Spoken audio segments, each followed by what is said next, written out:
अस्सलाम वालेकुम, this is Ibrahim from IQ school of finance. परसों आप लोगों का पेपर था, परसों आप लोगों का रिजल्ट था और माशाल्लाह आप लोगों ने कैफ क्वालिफाई करा। मेजॉरिटी बच्चे ने कैफ क्वालिफाई करा और उस वक्त से लेके अब तक ठीक ठाक मैसेजेस आ रहे हैं। और वो मैसेजेस क्यों आ रहे हैं? बिकॉज एक ऐसी चीज़ जो कि बहुत ही क्रूशल है बच्चे की डिसीजन मेकिंग के लिए, बहुत ही ज़्यादा क्रिटिकल है उसके करियर के लिए। और सर वो क्या चीज़ है? सर CFAP के पेपर कॉम्बिनेशन।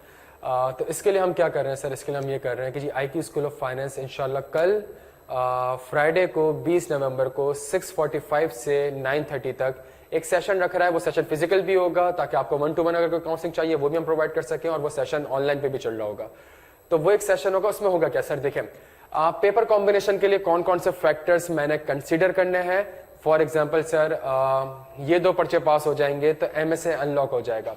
अच्छा जी, सर FFR और ऑडिट अलर्ट से, तो सर क्या FFR और ऑडिट के पढ़ने में गैप होना चाहिए कि नहीं होना चाहिए? सर FFR 1.5 साल में अभी दे दूं फिर उसके बाद ऑडिट दे दूं, सर क्या ये गैप होना चाहिए नहीं होना चाहिए? सर क्या ये एफिशिएंट रहेगा कि नहीं रहेगा? सर कहीं मेरे पेपर कॉम्बिनेशन मेरे फर्म के लर्निंग एक्सपीरियंस को तो अफेक्ट नहीं करेंगे? प्यारे बच्चों, ये सारी चीजें बड़ी क्रिटिकल हैं और देखें ये रेक्टिफाई नहीं हो सकेंगी। Once the paper combination has been selected, 1.5 साल बाद 2 साल बाद अगर आपको रियलाइज होगा कि जी लेट से मैंने गलत पेपर कॉम्बिनेशन ले लिए थे, फिर उस पॉइंट ऑफ टाइम पे वो रेक्टिफाई नहीं हो सकेंगे, फिर आपने वापस से मेहनत करनी पड़ेगी। तभी मैं कह रहा हूं कि जी अगर हम पेपर कॉम्बिनेशन को एक अच्छा पेपर कॉम्बिनेशन बना लें तो बड़ा एफिशिएंटली, बड़ा स्मार्टली इंशाल्लाह चांसेस है कि जी हम ये सारे पर्चे पास कर लें। और सिर्फ सारे पर्चे पास ना करें, देखिए फर्म में हम जा रहे होते हैं लर्निंग के लिए, ट्रेनिंग के लिए, पैसे कमाने के लिए नहीं जाते, सही है? तो जी कौन से सब्जेक्ट, इवन पेपर कॉम्बिनेशन मेरे फर्म के प्रैक्टिकल एक्सपीरियंस को और लर्निंग एक्सपीरियंस को, ट्रेनिंग एक्सपीरियंस को सपोर्ट कर रहा होगा। तो बहुत ही क्रूशल चीजें बच्चों ये, और मतलब मैं 12-13 साल फर्म में काम कर चुका हूँ ना, मैं अभी भी फर्म में काम कर रहा हूँ। तो ये सारी चीजें बहुत ज्यादा मैटर करती है और मैंने देखा है कि जी ये चीजें फिर आगे जाकर रेक्टिफाई नहीं हो सकती। तो आपका जो बकिया CA रहता है उसकी जो बेस है वो बेस है आपकी पेपर कॉम्बिनेशन। सर कल मैं और मेरी पूरी टीम इंशाल्लाह मौजूद होगी। सर मुर्तजा कायद माशाल्लाह KPMG का एक्सपीरियंस रखते हैं, अभी अपनी ऑडिट फर्म में एक टैक्स फर्म में पार्टनर है वो। तो see you tomorrow on 20th November 6:45 PM to 9:30 PM। Thank you so much. तो बहुत ज़्यादा इंपॉर्टेंट है ये डिस्कशन, बहुत ज़्यादा इंपॉर्टेंट है ये डिसीजन मेकिंग कि मैंने फाइनल में पेपर कौन से सेलेक्ट करने। मैंने फाइनल में, क्योंकि तुम्हारी क्वालिफिकेशन, तुम्हारा जो फ्यूचर है, तुम्हारा जो करियर है ना, इन पेपर्स पे ही डिपेंडेंट है, तुम्हारी सिलेक्शन भी डिपेंडेंट है।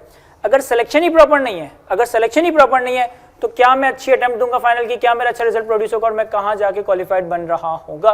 तो बड़ी इंपॉर्टेंट डिस्कशन है, बड़ी अच्छे से सुनना है इसको। पहले मैं ये करता हूँ कि मैं ना फाइनल के कौन कौन से सब्जेक्ट है उनके नाम लिखता हूँ।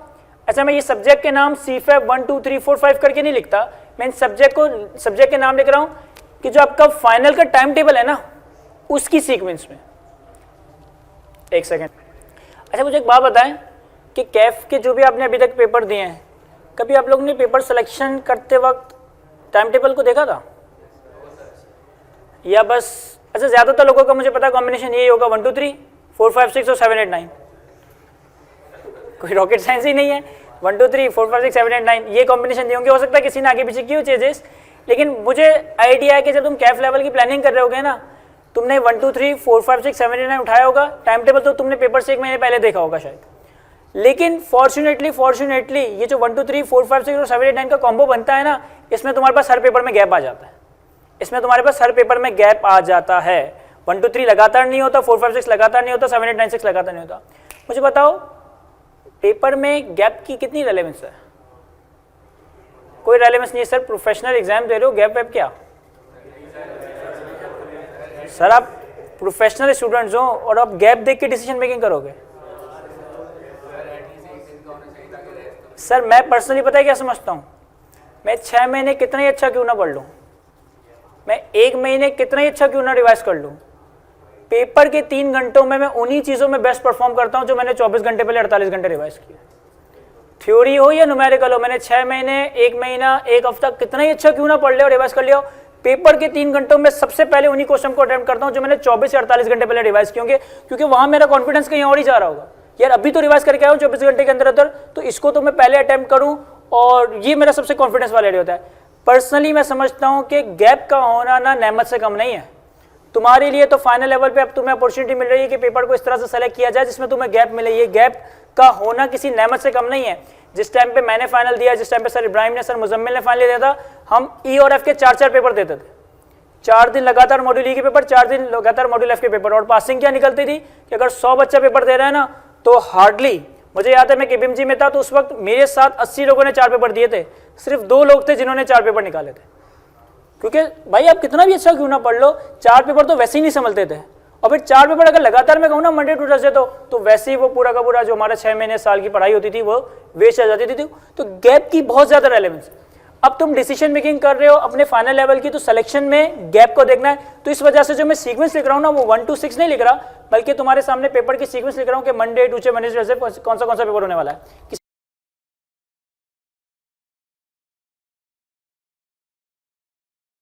सर मुझे मालूम है MSc 1 निकालने के लिए मुझे कौन सा पेपर देना है, FFR और ऑडिट, और MSc 2 के लिए BFD और BMS। तो ये सारे मैंने कोई रॉकेट साइंस बातें नहीं कि सारी फैक्ट्स लिखे हैं। मैंने पेपर्स को टाइम टेबल में अरेंज कर दिया है, और मैंने ये बता दिया कि भाई MSc 1 MSc 2 को अनलॉक करने के लिए तुमने कौन सा पेपर सेलेक्ट करना है। अब कोई ऐसा जादुई तरीका निकाले कि सारी ख्वाहिश तो पूरी हो जाए एक साथ, या मैक्सिमम ख्वाहिश तो पूरी हो जाए। सर ख्वाहिश हमारी क्या क्या है, हमें जो है ना गैप मिल जाए। पहली ख्वाहिश तो मैं समझता हूँ इसमें ज़्यादा जरूरी ख्वाहिश होनी चाहिए कि तुम्हें पेपर में गैप मिल जाए। दूसरी ख्वाहिश, सर थ्योरी बैलेंस को कॉम्बो बैलेंस करवा दें, थ्योरी और न्यूमेरिकल को, तो क्या ही बात होगी। ऐसा ना हो ना कि एक सब्जेक्ट एक अटेम्प्ट में तीनों थ्योरी दे रहा हूँ, एक अटेम्प्ट में तीनों नंबर्स दे रहा हूँ। तीसरी ख्वाहिश, MSc 1 MSc 2 ओपन हो जाए। चौथी ख्वाहिश, पास हो जाए, वो तो आपने खुद करना है। चौथी ख्वाहिश ये होगी जो आज फील नहीं हो रही, चौथी ख्वाहिश सर ये होगी जो आज फील नहीं हो रही, कि जब इनका इंचार्ज कह देगा ना कि मुझे ये एडमिन एक्सपेंस वेरीफाई करके दो, और मुझे पता ही नहीं होगा कि एडमिन एक्सपेंस को वेरीफाई कैसे करना है, तो फिर वहाँ सोच रहे होंगे कि काश कोई ऐसा बताने वाला मिल जाए कि एडमिन एक्सपेंस में करना क्या है। जब इंचार्ज कहेगा कि यार कैश एंड बैंक का हेड तुम्हारा है और ये मुझे करके ला के दो, तो उस वक्त थोड़ी सी नीड फील होती है। वैसे तो हो सकता है अच्छे लोगों के साथ हो तो बहुत मजा आएगा, लेकिन कभी कभार गुड लक हो जाती है कि एक अच्छा सा सीनियर मिल जाता है आपको, तो वो दे देता है आपको कैश एंड बैंक का हेड, और आपको कहेगा कि भाई कैश एंड बैंक के परफॉर्मेंस करके लाओ प्रोसीजर वगैरह की। तो वहाँ थोड़ी सी नीड होती है कि यार अगर कोई बताने वाला हो ना कि कैश एंड बैंक में करना क्या है, क्योंकि अब कैफ 9 लेवल पे आपने ये चीज़ें कवर की है, लेकिन चीज़ें भूल जाते हो, और कैफ 9 लेवल पे भी इतनी प्रैक्टिकल कवरेज नहीं की होगी जो तुम्हारी फाइनल लेवल पे कवर होने वाली एक्सपीरियंस और अपने पेपर्स के साथ। तो सर अब क्या कॉम्बिनेशन उठाएं कि सारी ख्वाहिशें पूरी हो रही हो। सर अच्छा एक और चीज़, एक अटेम्प्ट में कितने पेपर देना है? 4-3। सर 1.5 साल का टाइम है, मुझसे कंपैरिजन नहीं करना, मेरा तो CA में कोई पेपर ही नहीं रुका। डिसीजन मेकिंग ऐसे बंदे को देख के नहीं होती कि जो, हाँ ये बात बहुत अच्छी है कि आइडियलाइज करेंगे लेकिन प्रैक्टिकल डिसीजन लेंगे। बिल्कुल ये बात बहुत अच्छी है कि आप आइडियलाइज करो लेकिन प्रैक्टिकल डिसीजन लो। अपने आप से सवाल पूछो कि आज से पहले मैंने कभी 4 पेपर निकाले? They should go for 4 papers. कि आज से पहले मैंने कभी 3 पेपर निकाले? ज़्यादातर लोगों की आवाज़ आ रही होगी यस। मैं समझता हूँ कि तुम्हें 3 तो देने ही चाहिए, 3 से कम नहीं। और जो 4 की तरफ जाना चाहते हैं बिल्कुल उसके लिए उसको 4 देने चाहिए। मैंने मॉड्यूल ई और एफ के 4-4 पेपर दिए थे और चारों निकाल दिए थे।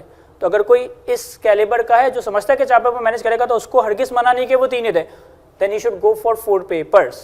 मैं समझता हूँ एक एवरेज स्टूडेंट के लिए 3 पेपर ही उसको देने चाहिए।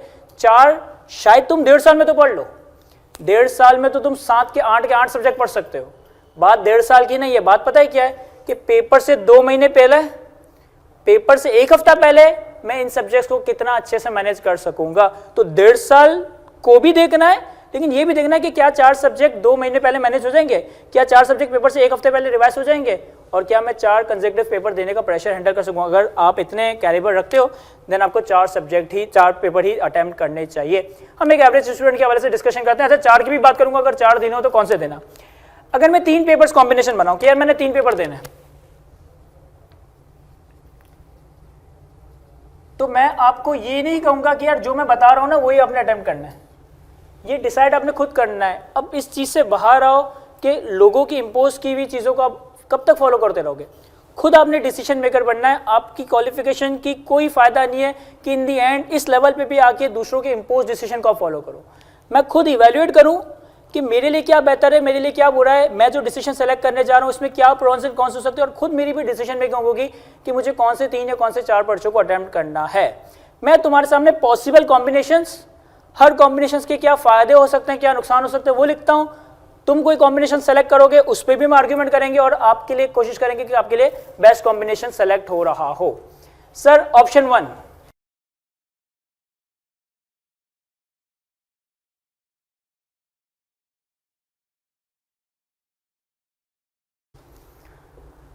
अच्छा अब हमारा ऑब्जेक्टिव क्या था सर, आपको गैप मिल जाए, सर आपके थ्योरी और नंबर्स के सब्जेक्ट बैलेंस हो जाए जितना मैक्सिमम पॉसिबल है, सर आपके एमएसएस अनलॉक हो जाए और हमारी ऑडिट करने में कोई निखार आ जाए।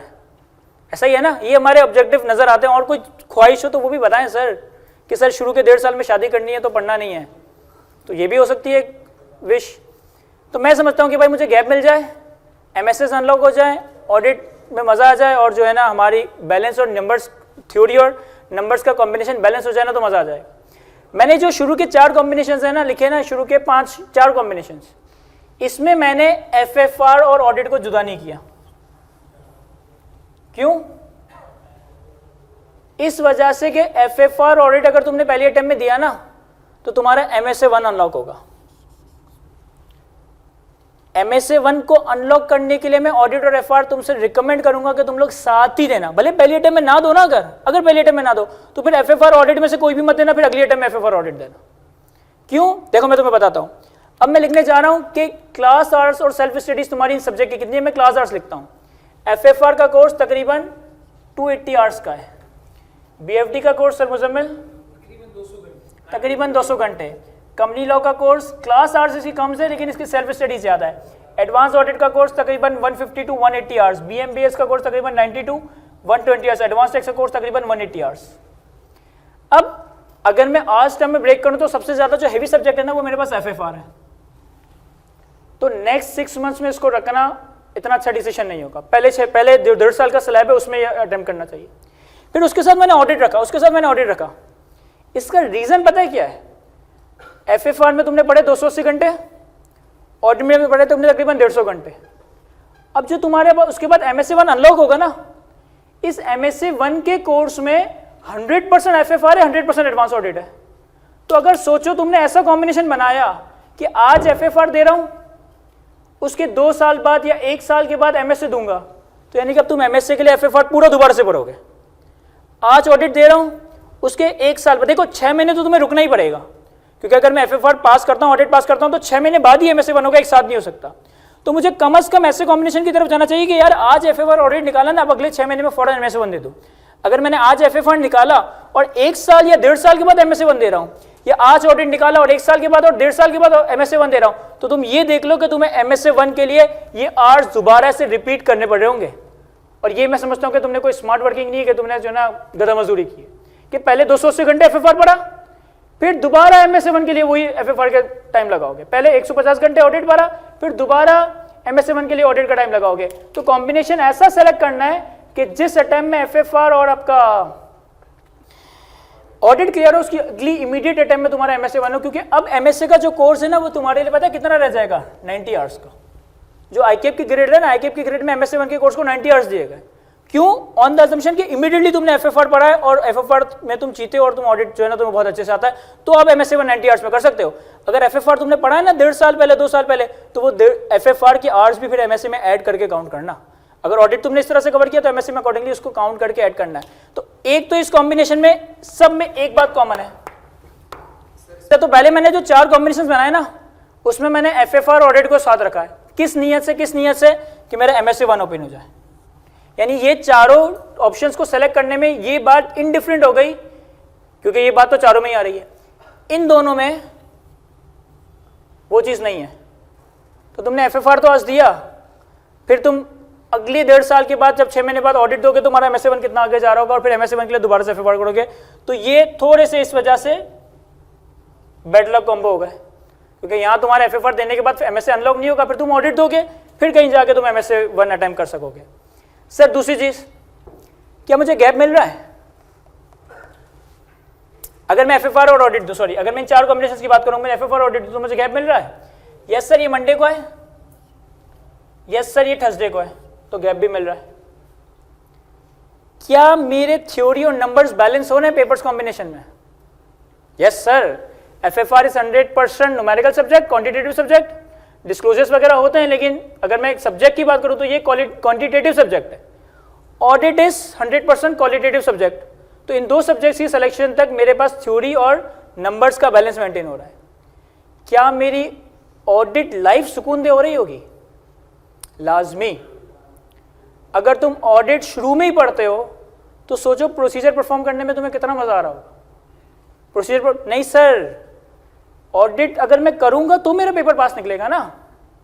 आपके जहन में सवाल आना चाहिए कि आप कह रहे हो कि शुरू में ऑडिट दे दें, यानी कि 1.5 साल में ऑडिट दे दें, तो अभी तो मेरे पास ऑडिट का कोई एक्सपीरियंस ही नहीं है, अभी तो मैं वाउचिंग ही कर रहा हूँ 1.5 साल तक, तो फिर मैं पेपर कैसे निकालूंगा? ये सवाल बनता है सर कि अगर मैं शुरू में ही ऑडिट दे रहा हूँ, पहले सब्जेक्ट ऑडिट दे रहा हूँ, तो मेरा तो कोई एक्सपीरियंस ही नहीं है, सिर्फ 1.5 साल तो हुआ है पेटी जूनियर के तौर पर, तो मैं पेपर कैसे अटेम्प्ट करूंगा? अब इसका जवाब पता है क्या है?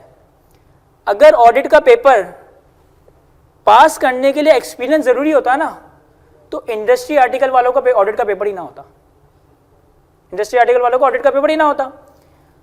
एक और बात सर, मैंने अपने टाइम पे, मुझे अल्लाह ने नसीब नहीं दिया कि मैं आपसे ऑडिट कवर करता, लेकिन मैंने अपने टाइम पे जब ऑडिट के जो है ना पेपर दिया था, तो आईकेप के मैं फाइनल्स के आईकेप के पास पेपर सॉल्व करता था। इसके अलावा हमारे जो टीचर हुआ करते थे वो हमें आईसीडब्ल्यू और एसीसी के पास पेपर सॉल्व करवाता था। तो क्या मैं तुम्हें बताऊँ, फाइनल में ना जब फाइनल की ऑडिट की तैयारी करते हैं ना हम लोग, तो आईसीडब्ल्यू और एसीसी के सवाल सॉल्व करते हैं, और वो बहुत अच्छे सवाल होते हैं मेरी नज़र में आईकेप के सवालों से। आपको ये बात मालूम है कि एसीसी और आईसीडब्ल्यू का बच्चा तो पहले पेपर पास करता है, फिर अपनी प्रैक्टिकल आर्टिकल से स्टार्ट करता है। तो इस चीज़ को भूल जाओ कि तुम पहले ऑडिट करोगे तो पेपर अटेम्प्ट कर सकोगे, नहीं। प्रैक्टिस से पेपर नहीं आएगा, बुकिश नॉलेज से तुम्हारा पेपर क्लियर हो रहा होगा, और बुक नॉलेज तुम्हारे ऑडिट लाइफ की एफिशिएंसी को बहुत ज़्यादा इंप्रूव करोगा। यानी कि अगर मैं पहले 2 सब्जेक्ट को बुक करूँ ना, तो मेरे पास ऑप्शन 1, ऑप्शन 2, ऑप्शन 3, 4 में मैं इनडिफरेंट हूँ, मुझे कोई एक सेलेक्ट करना चाहिए। अब तीसरा पर्चा कौन सा होना चाहिए? सर लॉ हो सकता है, बीएफडी हो सकता है, बीएम हो सकता है, एडवांस टैक्स हो सकता है। ये तुम्हारी विल पे है, ये तुम्हारी विल पे है, यहां कोई जबरदस्ती नहीं है। जो तुम्हारा दिल करे ना उस हिसाब से सब्जेक्ट पिक करो। तुम्हें लगता है तुम नंबर्स में अच्छे हो, तुम्हें लगता है तुम नंबर्स में अच्छे हो, गो फॉर बीएफडी। तुम्हें लगता है कि तुम अच्छा थ्योरी को कवर कर सकते हो, गो फॉर लॉ। तुम्हें टैक्स में इंटरेस्ट है, न्यूमेरिकल थ्योरी में, go for advance tax. Theory BM मुश्किल चीजें पहले करना चाहते हो तो बीएम बेस की तरफ जाओ। लेकिन लेकिन लेकिन अगर मैं लॉ दूं, अगर मैं लॉ दूं तो मैं ऑडिट का गैप मार दूंगा। अगर मैं लॉ दूं तो मैं ऑडिट का गैप मार दूंगा। ऑडिट बहुत ज्यादा जरूरी है एमएससी 1 को पास करने के लिए। अगर मैं बीएफडी दूं तो बीएफडी में गैप नहीं मिलेगा, ऐसा ही है ना। लेकिन अगर न्यूमेरिकल है तो चले मैनेज हो जाएगा। यानी मैं ये समझता हूं कि लॉ अगर मैं दे रहा हूं ना तो ऑडिट का गैप मर जाएगा, ये ज्यादा संगीन है एज कंपेयर टू कि अगर मैं बीएफडी दूं तो बीएफडी में गैप नहीं मिलेगा, लेकिन चल जाएगा कहानी, क्योंकि न्यूमेरिकल सब्जेक्ट है ना। अगर मैं बीएमबीएस दूं तो भी कहानी नहीं, तो बीएमबीएस में गैप नहीं मिलेगा, मजा नहीं आ रहा। अगर मैं टैक्स दूं तो क्या ही बात होगी कि सर सब में गैप मिल रहा है। लेकिन अगेन डिसीजन मेकर वो नहीं है जो सिर्फ पहली अटेम्प्ट को देखे, ये भी तो देखो कि दूसरी तीसरी अटेम्प्ट में क्या पिक करूंगा। ये भी तो मैं देखूं कि आज तो ये 3 दे रहा हूं, ऐसा तो नहीं है कि अगली 3 अटेम्प्ट में फंस गया। ये भी तो देखना ना मैं। तो अभी फिलहाल मैंने इन 4 कॉम्बिनेशंस को देखा, सही है। इन 2 को मैंने पहले ही रूल आउट कर दिया। मुझे एक बात बताओ, अगर तुम ये देते हो तुम मंडे ट्यूसडे वेडनेसडे पेपर दोगे ना, एमएसए खोलोगे, अगली अटेम्प्ट में थर्सडे फ्राइडे सैटरडे पेपर दोगे ना, फिर जाके और वो मंडे ट्यूसडे। अभी तो मैंने सिर्फ 4 ऑप्शंस की बात की है, अभी तो मैं सेकंड अटेम्प्ट पे आऊंगा कि 4 ऑप्शंस में से कौन सा सेलेक्ट करना है। इसके लिए मुझे ये भी तो देखना है सेकंड और थर्ड अटेम्प्ट कैसे गुजरनी है। तो सवाल है हमारे पास कि हमने अभी कॉस्टिंग पढ़ा है तो फॉरेन बीएफडी देते हैं, कि हमने अभी कंपनी लॉ पढ़ा, मैनेजमेंट कॉस्टिंग पढ़ी है तो हम फॉरेन ही वो ना देते हैं बीएफडी। तो भाई तुमने तो ऑडिट भी पढ़ा है, कंपनी लॉ भी पढ़ा है, रिपोर्टिंग पे भी पढ़ा है, चार्टर्ड अकाउंटेंसी में होता क्या है, फ्रॉम 0 to 10 तुम इन्हीं सब्जेक्ट्स में तो खेलते हो। अगर कोई ये डिसीजन ले रहा है कि उसने अभी कॉस्टिंग पढ़ी है तो बीएफडी दे दे, देखो मैं खुद तुम्हें कह रहा हूं कि you should go for this, लेकिन मैं इसको काउंटर, भाई मजा तो डिसीजन मेकिंग का उसी वक्त आएगा ना जब एक कंस्ट्रक्टिव हमारी डिस्कशन चल रही हो। तो अगर कोई ये आर्ग्यूमेंट दे रहा है कि यार अभी कॉस्टिंग पढ़ी है और इस वजह से मैं बीएफडी दे दूं तो ये गलत होगा। तो फिर तो तुमने अभी ऑडिट पढ़ा है, तुमने अभी कंपनी लॉ पढ़ा है, तुमने अभी कौन सा एक रह गया, तो अब वो आईकेप को रिक्वेस्ट करके इकोनॉमिक्स का एडवांस इकोनॉमिक्स लेकर आए।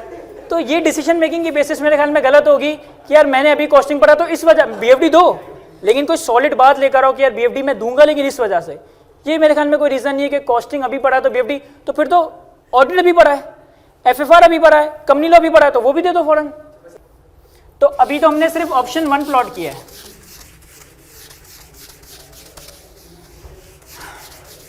सॉरी ऑप्शन 1 नहीं, ऑप्शन 1 to 4, 5 और 6 पे, 5 और 6 पे अगर कोई आर्ग्यूमेंट करना चाहे तो I am ready for argument, लेकिन इसको मैंने पहले ही रूल आउट इसलिए कर दिया, ना MS1 खुल रहा है, ना तुम्हारा कॉम्बिनेशन, ना तुम्हें गैप मिल रहा है, ना थ्योरी नंबर्स तुम्हारे बैलेंस हो रहे हैं, तो आई गेस कि ऑप्शन 5 और 6 would not be feasible for you. अच्छा, अब ऑप्शन 1 में आपने क्या लिखा, अगेन मैं इस चीज पे टाइम लगा रहा हूं, लेकिन अगेन जब मैंने शुरू की थी अपनी बात कि failing to plan is planning to fail, ये तुम्हारी सबसे इंपॉर्टेंट डिस्कशन है, तुम्हें अगले 1.5 साल की डायरेक्शन डिसाइड करनी है। तो इस चीज पे अगर तुम टाइम लगाते हो तो मैं समझता हूँ कि तुमने सबसे इफेक्टिवली यूज किया अपने टाइम को, क्योंकि सारी तुम्हारा पिलर जो है ना इसी पे क्रिएट हो रहा होगा। ऑप्शन 1 में आपने कहा था सर एफएफआर। अच्छा, अगर मैं ये देता हूँ, इन चारों में से कोई भी एक सेलेक्ट करता हूँ, इन चारों में से कोई भी एक सेलेक्ट करता हूँ, मैंने तो आपको चारों अच्छे ऑप्शन रख दिए, अब मैं आपसे कह रहा हूँ कि आपने खुद डिसाइड करना है, इधर you have to go for 1 2 3 4। लेकिन इस डिसीजन में अब रेलिवेंट क्या होगा कि अगली अटेम्प्ट क्या बन रही है।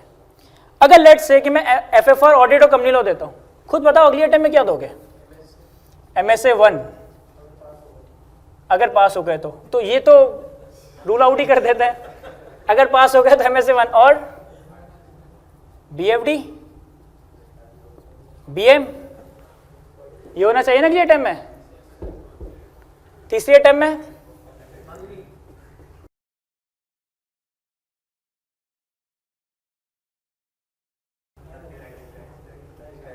टैक्स, ये हो सकता है अगली दूसरी और तीसरी अटेम्प्ट। अगर मैं यहां जाऊं तो दूसरी और तीसरी अटेम्प्ट क्या हो सकती है, MSA1 BM और अब लॉ या इकोनॉमिक्स, इकोनॉमिक्स कहां से आ गया, टैक्स, या तो लॉ या तो टैक्स, यही होगा ना। ये दो तो देना ही है, ये इसलिए देना है क्योंकि अभी एफएफआर ऑडिट पड़ा था, ये इसलिए देना है क्योंकि MSA2 खोलना है, इसमें से हम कुछ डिसाइड कर लेंगे कि क्या करना है। तीसरे अटेम्प्ट में क्या होगा, MSA2 और जो आपने पहले नहीं दिया वो यहां दे देंगे, अगर यहां लॉ दिया तो वहां टैक्स देंगे, अगर यहां टैक्स दिया तो वहां लॉ देंगे, ऐसा ही है ना।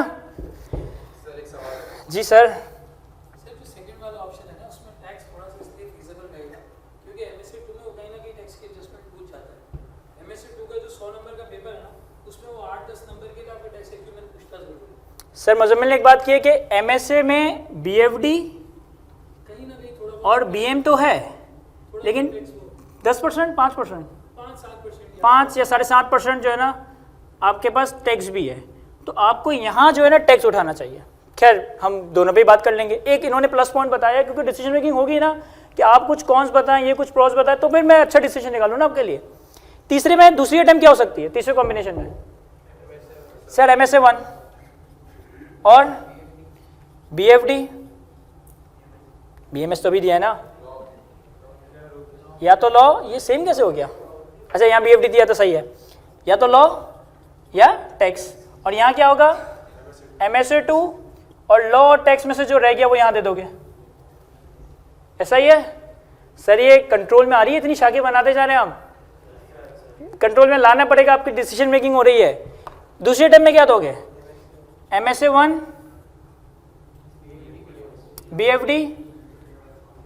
BFD और BMBS, और यहाँ क्या दोगे फिर MSA2 और लॉ। सर अब जरा थोड़ी रैंकिंग करते हैं इसकी। ये जब मैं काम कर रहा था तो मुझे ऑडिट में गैप नहीं मिल रहा था, ये जब मैं काम कर रहा था तो मुझे BFD में गैप नहीं मिल रहा था, ये जब मैं काम कर रहा हूं तो मुझे बीएम में गैप नहीं मिल रहा, ये जब मैं काम कर रहा हूं तो मुझे टैक्स में गैप नहीं मिल रहा, सॉरी सब में गैप मिल रहा है। तो मेरे ख्याल में इस वाले कॉम्बिनेशन को गैप के पर्सपेक्टिव से 2 स्टार मिलने चाहिए। इन तीनों में एक एक सब्जेक्ट ऐसा आ रहा है जिसमें गैप नहीं मिल रहा, यहाँ लॉ ऑडिट में नहीं मिल रहा, यहाँ बीएफडी में नहीं मिल रहा, यहाँ बीएमबीएस में नहीं मिल रहा। मुझे बताओ अगर तीनों में से तुमसे मैं पूछूं किसमें गैप कम जरूरी है? क्यों? क्योंकि बीएफडी न्यूमेरिकल सब्जेक्ट है।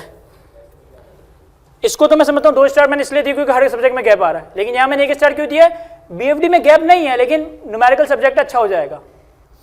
इन दोनों में मजा नहीं आएगा सर, बीएम तो थ्योरी सब्जेक्ट है और मैं तो इंटर बैकग्राउंड का हूं, मैं तो ऐसे भी याद कर लेता हूं, मैं तो भाई वैसे ही करता था। तो मुझे गैप तो चाहिए, और यहाँ भी कंपनी यहाँ पे ऑडिट में गैप नहीं मिलेगा, ऑडिट तो बहुत ज्यादा जरूरी है MS1 को निकालने के लिए। तो मैंने इसको 2 स्टार दी, इसको 1 स्टार दी। अच्छा अब नेक्स्ट अटेम्प्ट को देखो, अगर तुम इस कॉम्बिनेशन की तरफ जाते हो तो तुम अगली बार ये दोगे, सर MS1 कब है? मंडे को। बीएफडी कब है? ट्यूसडे को। बीएम कब है? फ्राइडे। यानी कि किस में गैप नहीं मिलेगा? बीएफडी में गैप नहीं मिलेगा। यानी कि तुम यहां अगर बीएफडी में गैप कॉम्प्रोमाइज कर रहे थे तो यहां भी आके तुम्हें वहीं अटकना है। यहां तुम बीएफडी में गैप कॉम्प्रोमाइज कर रहे थे तो तुम्हें यहां भी वहीं अटकना है। यहां नुकसान क्या है? ऑडिट में भी गैप नहीं मिलेगा, बीएफडी में भी गैप नहीं मिलेगा। समझ आ रही है मेरी बात? यहां मैं बीएफडी का गैप कॉम्प्रोमाइज करूं तो शायद आगे फायदा हो। यहां लॉ उठाने से पता है क्या हो रहा है? ऑडिट में भी गैप नहीं मिल रहा, बीएफडी में भी गैप नहीं मिल रहा। तो मैं तो समझता हूं इसको नेगेटिव स्टार थोड़ा कर देना चाहिए, लेकिन बहरहाल। अच्छा अगली बार मैं क्या दूंगा? MSA2 और टैक्स, तो क्या गैप होगा ट्यूसडे को और सैटरडे को? तो ये तो अच्छा जा रहा है। ये वाली अटैम्प्ट अच्छी है, ये वाली अटैम्प्ट थोड़ी सी अच्छी नहीं है, और ये वाली भी अच्छी नहीं है क्योंकि यहाँ ऑडिट में गैप नहीं है या बीएफडी में गैप नहीं। सर इस जगह पे आए, गैप मिल रहा है कुछ?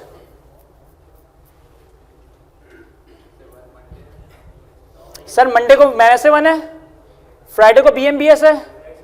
अगर टैक्स देते हो तो सैटरडे को, और अगर लॉ दे दो तो तीनों में गैप मिल जाएगा। Monday, Wednesday, Friday, Monday, Wednesday, Friday. मैं समझता हूं ये अच्छा हो गया है, मैं समझता हूं ये अच्छा हो गया है। अच्छा तीसरी अटैम्प्ट देखो और मजे की है। MSA2 ट्यूसडे, MSA2 ट्यूसडे, रह कौन सा गया है? कब है? क्या बात है?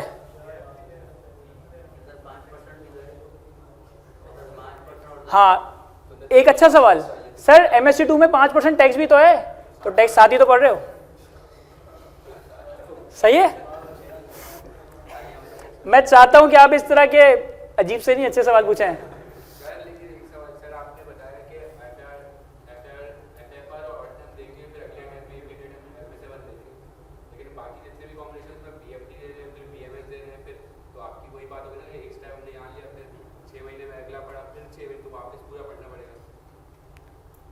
इस चीज का सॉल्यूशन क्या है?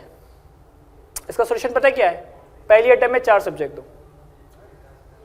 जो तुम कह रहे हो ना, इसका सॉल्यूशन सिर्फ एक है कि पहली अटेम्प्ट में तो ही ये पॉसिबल होगा कि अगली बार MSA1 MSA2 दे दूं, लेकिन एक जगह तो तुम्हें वहां कॉम्प्रोमाइज करना पड़ेगा। इन्होंने पता है क्या कहा है? किसी को सवाल समझ आया इसका? कि अगर आप यहां पे ये दे रहे हो तो फिर अगली अटेम्प्ट में MSA2 के लिए, चलो यहां तो लॉ नहीं, अगर मैंने यहां BFD दे दिया तो अगली अटेम्प्ट में MSA2 के लिए मुझे BFD शायद दोबारा से रिवाइज करना पड़ेगा। बिल्कुल बात वैलिड की है इसने।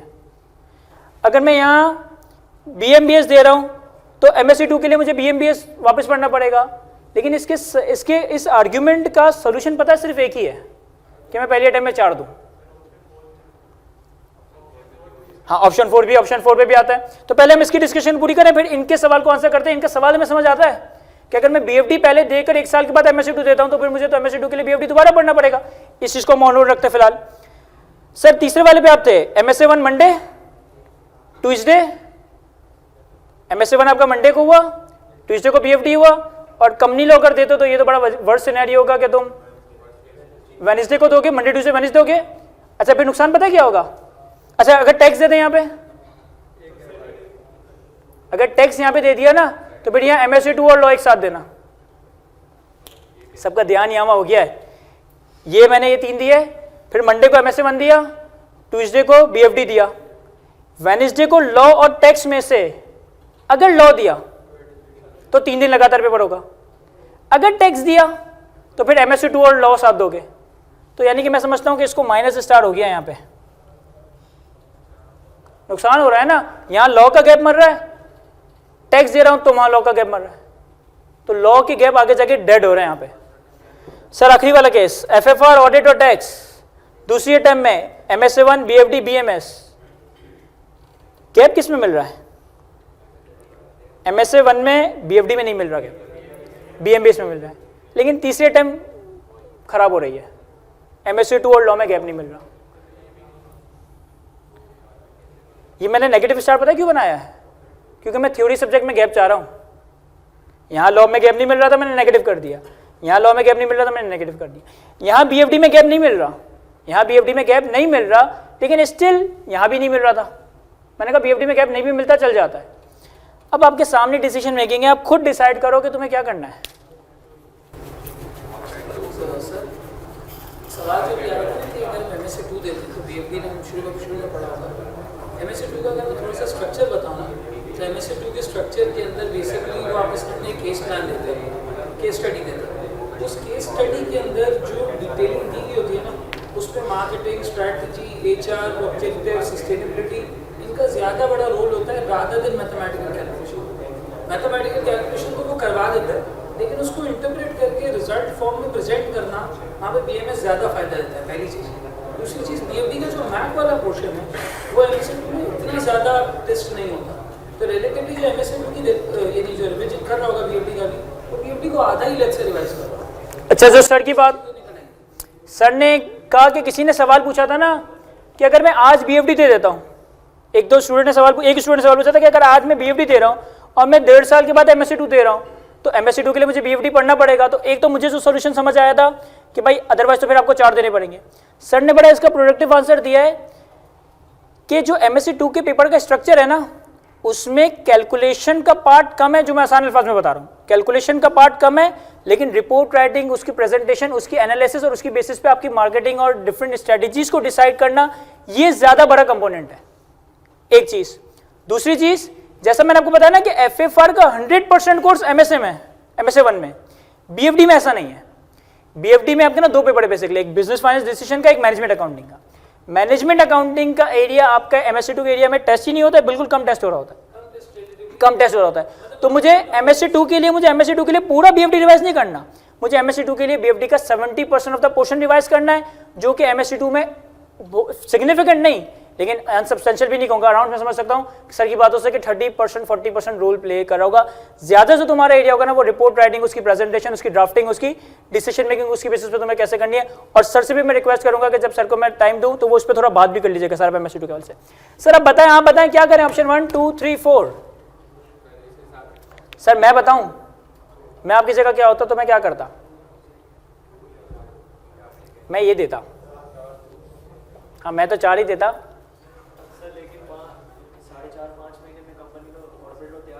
बताते हैं उस पर भी सर, एक इस पे भी आएंगे। जो एक स्टूडेंट ने सवाल किया था, मैंने ऑन होल्ड रखा था कि क्या सेकंड अटेम्प्ट में इतना कुछ एक साथ पॉसिबल होगा, उस बात को जवाब देना है हमने अभी भी। सेकंड अटेम्प्ट में 3 सब्जेक्ट इतने हैवी कैसे पॉसिबल होंगे, उस बात को भी आंसर करेंगे। मैं ये वाला कॉम्बिनेशन की तरफ जाता। क्यों? तुम्हें BFD में सिर्फ गैप नहीं मिल रहा, मैनेज हो जाएगा। अगली अटेम्प्ट में तुम्हें MSA में भी गैप मिल रहा है, BMBS में भी गैप मिल रहा है, और मैं शायद समझूंगा कि तुम्हें लॉ देना चाहिए क्योंकि तुम्हें तीनों में गैप मिल रहा है। तीसरी अटेम्प्ट में तुम्हें MSA में भी गैप मिल रहा है, टैक्स में भी गैप मिल रहा है। इस सीक्वेंस में सर क्या कॉम्प्रोमाइज हो रहा है? सिर्फ BFD का गैप।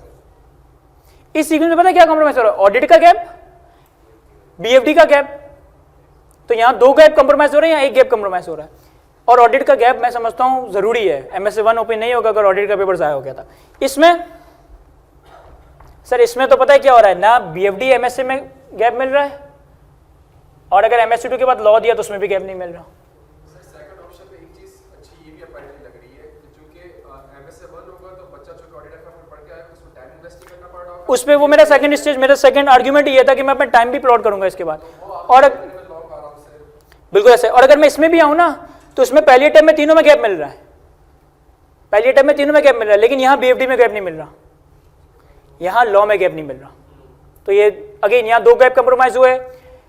यहाँ 2 गैप कंप्रोमाइज हुए, तो एक गैप सिर्फ बीएफडी में कंप्रोमाइज हो रहा है इस वाले केस में। तो अभी तक मैं समझता हूँ कि यार ये मेरा हिट पे जा रहा है।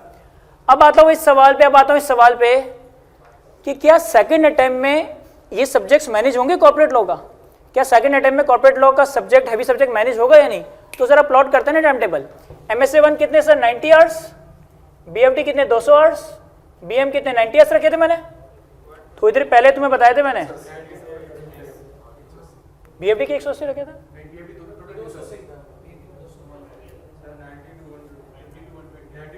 BM के चले 90 टू एवरेज कर देते हैं।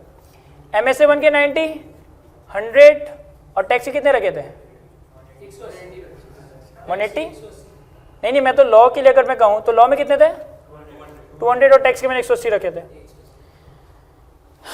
90, 200, 180 या सॉरी 200, 180, 90, 200, 100। अब तुम कुछ भी कर लो, सेकेंड अटेम्प्ट में तुम्हें मेरे ख्याल में 250 से 300 घंटे तो पढ़ना ही है। मैं तो या तो ये करूं, कितना बन रहा है ये? 390,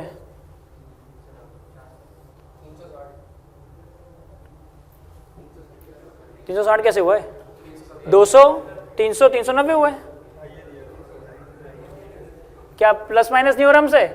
90, 100, 200 ना, या 90, 100, 180 भी कर लोगे तो 360 हो जाएंगे। अगर हम लॉ देते तो 390, अगर टैक्स देंगे तो 360, 490। ओ भाई तो फिर इसको तो हटाओ। इसमें नहीं 600 कहाँ से? 390, 390 सही ना? 390 तो वो वाली बात जो सेकेंड अटेम्प्ट वाली थी। तो मुझे बताओ ये वाले, ये तो 490 को तो हटा देना पहले ही। अब बचा क्या? ये और ये, तो तीनों में 390। तो तुम लॉ को सेकेंड अटेम्प्ट में रखो, BFD को सेकेंड अटेम्प्ट में रखो, it would make any difference. अच्छा, सेकेंड अटेम्प्ट में तुम्हें 300 घंटे पढ़ना है, क्या ये 6 महीने में, 4 महीने में पॉसिबल होगा? 6 महीने में कितने? 180 घंटे, 180 दिन, 180 दिन, यानी कि एक दिन में 2 घंटे। और तुम्हारी क्वालिफिकेशन सर पे है, तो मैं अपने आप को इतना कमिट नहीं कर सकता एक दिन में 2 घंटे। एक दिन में 2 घंटे भी नहीं, तुम्हारी एंड में 2 महीने की छुट्टी होगी, उस दिन तो 10-10 घंटे पढ़ोगे। क्यों नहीं मिल रही? वो तो आप चूना वाला इनको में होंगे ना, ऐसा नहीं होता। छुट्टियां मिलती है बिग 4 में और इंडस्ट्री में मिलती है। ऑन एन एवरेज अगर मैं 60 डेज की ना समझू ना, तो 45 डेज की तो सर पहले टाइम में मिल जाती है ना मेरे ख्याल में। अच्छा, मेरी फॉर्म में तो लोग दे रहे होते हैं 2 पेपर, वो बढ़ते हैं फॉर्म 6 पेपर का छुट्टियों के लिए।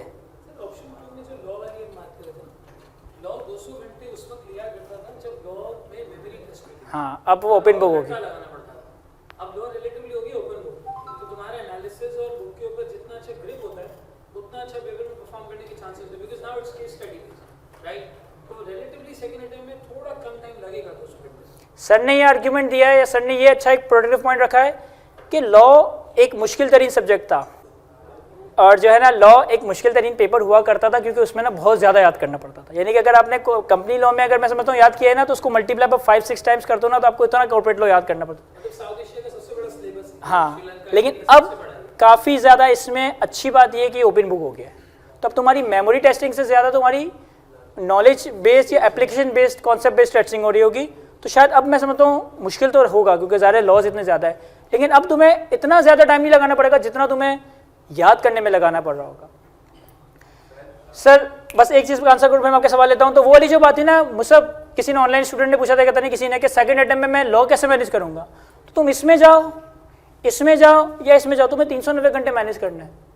ये वाला तो बिल्कुल ही मज़ेदार नहीं था, 490 घंटे बहुत ज़्यादा बन रहे थे, लेकिन मैं इसमें जाऊँ, इसमें जाऊँ, इसमें जाऊँ, तो 390 घंटे तो तीनों में पढ़ना है। तो ये तो डिसीजन मेकिंग इंडिफरेंट हो गई। तो फिर बाकी जो फैक्टर्स थे, जहाँ पे सबसे कम कॉम्प्रोमाइज हो रहे थे, जहाँ पे तुम्हारा MSA 1 निकल रहा था, जहाँ पे तुम्हारी ऑडिट की आर्टिकल्स बहुत अच्छी हो रही थी, उन सारी चीज़ों पे अगर मैं नंबरिंग करूँ ना, तो मेरे ख्याल में मुझे ये देना चाहिए सबसे पहले, मुझे इन दोनों में से कोई एक देना चाहिए। लेकिन अगेन यहाँ थोड़ा चांसेस कम है, क्योंकि लॉ में फिर गैप नहीं मिलता। तो इसको 2 और इसको 3 की प्रायोरिटी करेंगे। तो ये कुछ छोटी सी डिस्कशन थी जो मैं अपने पार्ट पे करना चाहता था आपसे। अब जो भी आपके सवाल है उसके लिए पूछ सकते हैं। सर CFAP का सबसे इजी पेपर कौन सा है? मैं समझता हूँ एडवांस टैक्स, मैं समझता हूँ एडवांस टैक्स। सर हर टीचर अपने सब्जेक्ट को ही सबसे आसान बताता है, FFR में सबसे मुश्किल पेपर समझता हूँ।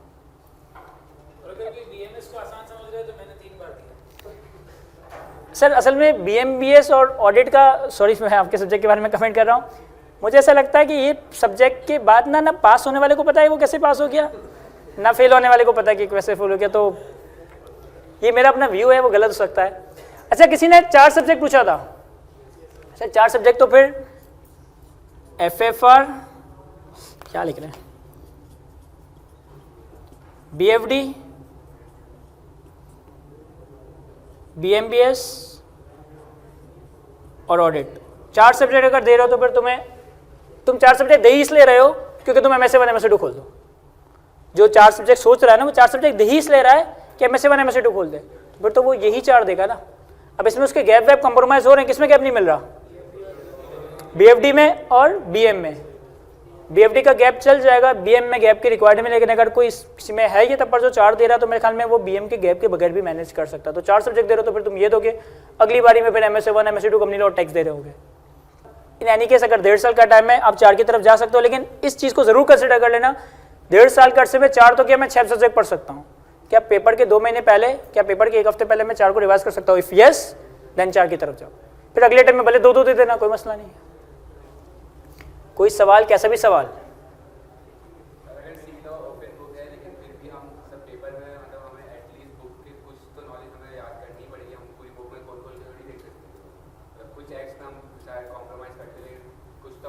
ट्रू। इन्होंने सवाल ये पूछा कि sir company law open book भी है लेकिन आप कंपनी लॉ को हल्का ना लें, कुछ चीज़ें तो आपको याद करनी पड़ेगी। बिल्कुल ऐसा है। देखो जो प्रोसीजर नेचर की चीज़ें हैं ना, कि कंडीशंस हैं, प्रोसीजर्स हैं, वो आपको शायद याद ना करने पड़े, और वो अब एग्जाम में पूछेगा भी नहीं कि मुझे इसके प्रोसीजर बता दो, मुझे इसकी पावर्स बता दो, मुझे इसकी रूल्स बता दो। एग्जामिनर तुमसे पूछेगा ही नॉलेज बेस्ड टेस्टिंग। देखो एक चीज़ होती है कि आपको मैं कोई कॉन्सेप्ट याद करवाऊँ, कॉन्सेप्ट याद करने के लिए आपको कोई वर्ड टू वर्ड डाटा थोड़ी लगाना है। वो तो टीचर बार बार अगर डिस्कस करे या हम उस पर केस स्टडी सॉल्व करें ना तो हमें कॉन्सेप्ट वैसे याद हो जाता है, लेकिन कॉन्सेप्ट को याद करके उसकी थ्योरी को याद करना ना, ये ज़्यादा तकलीफ अमल है। तो वो तुम्हें तकलीफ अमल नहीं करना, लेकिन बिल्कुल कॉन्सेप्ट को तो तुम्हें याद रखना ही पड़ेगा, ओपन बुक एग्जाम क्यों ना हो। तो मैं ये नहीं कह रहा कि लॉ कोई बिल्कुल ही वहाँ जाके बुक में से ढूंढेंगे, नहीं, याद करके जाना है कॉन्सेप्ट को। MSc अच्छा कोर्स थोड़ा मैं ड्यूरेशन के हवाले से गाइड कर दूँ तो अगर मैं क्लास आर्ट्स के हिसाब से मैंने प्लॉट किया था ना, तो आपका FFR का कोर्स ऐसा है जो तकरीबन 8-9 महीने पे जा रहा होता है। BFD हो गया, एडवांस टैक्स हो गया, ऑडिट हो गया, कंपनी लॉ हो गया, इसकी क्लासेस आपकी 6 महीने में कवर हो रही होती है। और MSc 1 और MSc 2 के कोर्सेज जो है उसके अराउंड 90 आवर्स की कोर्सेज है, तो वो जनरली रिजल्ट के बाद स्टार्ट हो रही होती है, तो आपके 3-3.5 महीने में कवर हो रहा होता है। लेकिन जो क्लासेस को अगर मैं ब्रेक करूँ तो आपका FFR की क्लासेस तकरीबन 8 से 9 महीने जा रही होती है। बाकी BFD advance tax, BFD sir 6 months, advance tax हो गया वो भी मैं 6 महीने में कवर करवाता हूँ। कंपनी लॉ हो गया, ये सब्जेक्ट्स आपके, और एडवांस ऑडिट हो गया, ये आपके आराम से 6 महीने में पूरे हो जाते हैं। सिर्फ क्लासेस टाइम आपका ज़्यादा लग रहा होता है वो आपका FFR में लग रहा होता है, क्योंकि उसमें 100% इन्होंने पूरा फाइनेंशियल रिपोर्टिंग डाल दिया। जो तुमने IE में पढ़ा, FA1 में पढ़ा, FA2 में पढ़ा, और जो नहीं पढ़ा वो भी सब कुछ आपका इस फाइनल लेवल पे टेस्ट हो रहा होगा। मैक्सिमम 6 दे सकते हैं हम, 6 दे सकते हैं सर पेपर, 5 दे सकते हैं, तो 4 तो ये हो गए, और 5वां आप खुद IQ देने जाएंगे या IQ घर देने आए?